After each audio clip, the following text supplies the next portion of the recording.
मेरा नाम आचार्य एक बार फिर अलंकार को लेकर उपस्थित हुआ हूँ। आज हम अलंकार के भेदों को जानेंगे। आज हम क्या जानेंगे? अलंकारों को भेदों को जानेंगे। कल हमने अलंकारों के गुणों के बारे में जाना, अलंकारों की परिभाषा के बारे में जाना। प्रथम ब्लॉक में हमने क्या देखा? अलंकार किसे कहते हैं? प्रथम ब्लॉक में देखा हमने पार्ट वन में क्या देखा? अलंकार किसे कहते हैं। पार्ट टू में अलंकार की परिभाषा और आज पार्ट थ्री में अलंकार के भेद। पार्ट थ्री में क्या देखेंगे? अलंकार के भेद देखेंगे। अलंकार के भेद कितने होते हैं? तो अलंकार के भेद तीन होते हैं। अलंकार के भेद कितने होते हैं? तीन होते हैं। अलंकार का पहला भेद होता है शब्दालंकार। क्या? शब्दालंकार। और शब्दालंकार किसे कहते हैं? जहां पर चमत्कार कविता में चमत्कार शब्दों पर आधारित होता है, यानी जहां पर चमत्कार कविता में शब्दों पर आधारित होता है, यानी जहां पर केवल निर्भर चमत्कार किस पर निर्भर करते हो? शब्दों पर निर्भर करते हो। शब्दों के द्वारा कविता में कुछ आश्चर्यजनक भाव प्रकट होते हो, उसे क्या कहा जाता है? शब्दालंकार कहा जाता है। दूसरा अर्थालंकार,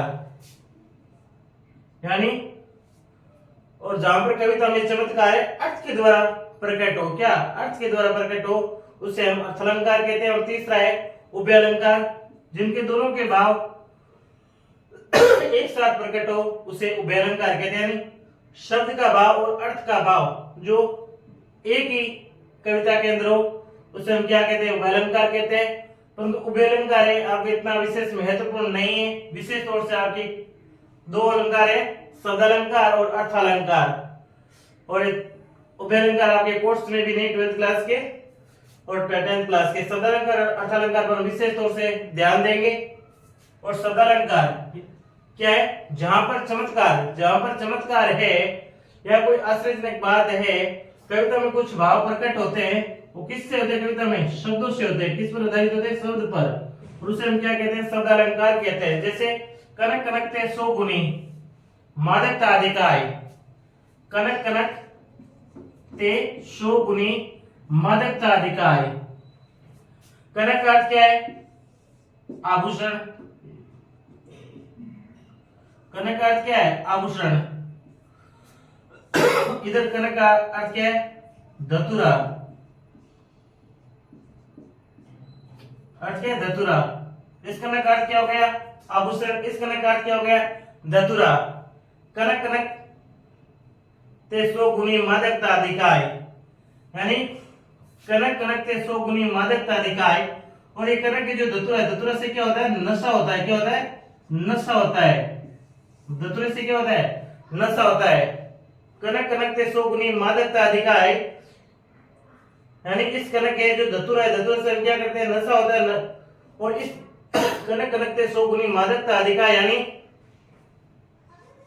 मादकता अधिकाय यानी मादकता अधिकाय यानी घमंड करना, इतराना। कनक कनक ते सो गुनी मादकता अधिकाय, यानी जो धतुरे में नशे करने का भाव है, उससे कहीं गुना अधिक किसमें? घमंड करने का भाव है आभूषण के अंदर। आभूषण क्या है? यहाँ पर आर्थिक स्थिति को बताया गया है। आर्थिक स्थिति को, यानी जिस व्यक्ति के पास अधिक रुपए वगैरह है, वो व्यक्ति इस नशे से भी ज्यादा, इस धतुर से भी ज्यादा है। इस कनक के अंदर क्या होता है? नशा होता है। क्या होता है? नशा होता है। इसीलिए कहा गया कनक कनक ते सो गुनी मादकता अधिकाय। जिस व्यक्ति के पास में रुपए वगैरह है, धन संपत्ति है, आभूषण वगैरह है, वो इस धतुरे से भी अधिक क्या होता है? मादकता अधिकार है, वो घमंड करना, वो इतराता अधिक है। कनक कनक ते सो गुनी मादकता अधिकार, यानी यहाँ पर कनक क्या होता है? आभूषण। और यहाँ पर कनक का अर्थ क्या होता है? धतुरा ये जो नशे करने का भाव होता है, परंतु यहाँ पर है धतुरे से भी अधिक। जो इस कनक में नशे का भाव अधिक है। क्यों? आभूषण में है, अधिक घमंड करने का होता है। जिस व्यक्ति के पास अधिक धन संपत्ति होती है, वो वैसे ही उसके अंदर नशे का भाव प्रकट होता है। इसलिए कहा गया है कनक कनक ते सो गुनी मादकता अधिकाय। ये वो आपका शब्दालंकार। अब हम देखेंगे अर्थालंकार क्या है, उसके बारे में हम जानेंगे कि अर्थालंकार का अर्थ क्या होता है और अर्थालंकार का हम किस प्रकार से परिभाषित करते हैं। अर्थालंकार की परिभाषा है शब्द के अर्थ के कारण जब काव्य के सौंदर्य में वर्दी होती है उसे अर्थालंकार कहते हैं। अर्थालंकार किसे कहते हैं? जो शब्द के अर्थ के कारण, जो शब्द के जो अर्थ होता है उसके कारण जब काव्य में, जब कविता में सौंदर्य में वृद्धि हो जाती है उसे क्या कहते हैं? अर्थालंकार कहते हैं। यानी अर्थालंकार की परिभाषा क्या है? शब्द के अर्थ के कारण जब काव्य में, यानी काव्य में, कविता में उसके सौंदर्य में क्या होती है? वृद्धि होती है, उसमें बढ़ोतरी होती है, उसे अर्थालंकार कहते हैं। जैसे उदाहरण दे रखा है, मुख चंद्रमा सा सुंदर, यानी मुख की तुलना किससे की गई है? चंद्रमा से की गई है। मुख है वो चंद्रमा के जैसा है, वो चंद्रमा जैसा क्या है? सुंदर है। मुख की तुलना किससे की गई है? मुख की तुलना है चंद्रमा से की गई है। किससे की गई? मुख की तुलना है चंद्रमा से की गई। मुख है वो किसके समान है? मुख है वो चंद्रमा के समान है, यानी सा है, यानी जैसा है। मुख चंद्रमा के समान है, यानी सुंदर है। मुख किसके समान है?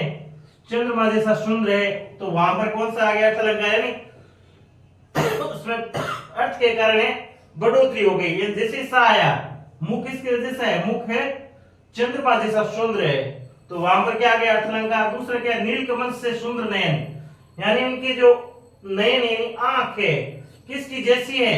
नीलकमल जैसी, यानी उसकी आंखें हैं और नीलकमल जैसी है, उस उतनी सुंदर है।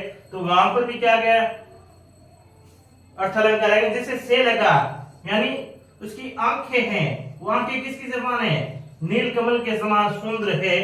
तो ऐसे ऐसे जैसे शब्दों में से लगने से उसके भाव में अंतर आ गया, यानी चमत्कार हो गया, वृद्धि हो गई, तो वहां पर क्या आ गया? अर्थालंकार। इसी प्रकार से मुख चंद्रमा, यानी इसका मुख है वो चंद्रमा के सा है, जैसा है, यानी सुंदर है। तो इसका मुख कैसा है? चंद्रमा जैसा सुंदर है, तो वहां पर क्या आ गया? अर्थालंकार आ गया। और नीलकमल से सुंदर नहीं, उनकी आंखें हैं वो नीलकमल जैसी सुंदर है, तो ऐसे में क्या आ गया? अर्थालंकार आ गया। इस प्रकार से हमने अलंकार के दो भेद जाने, शब्दालंकार और अर्थालंकार। कल हम शब्दालंकार में कितने अलंकार होते हैं, कौन कौन से अलंकार होते हैं, उनके बारे में जानेंगे। नमस्कार, धन्यवाद, जय हिंद। अगर ब्लॉग्स पसंद आए लाइक शेयर और सब्सक्राइब करें। नमस्कार।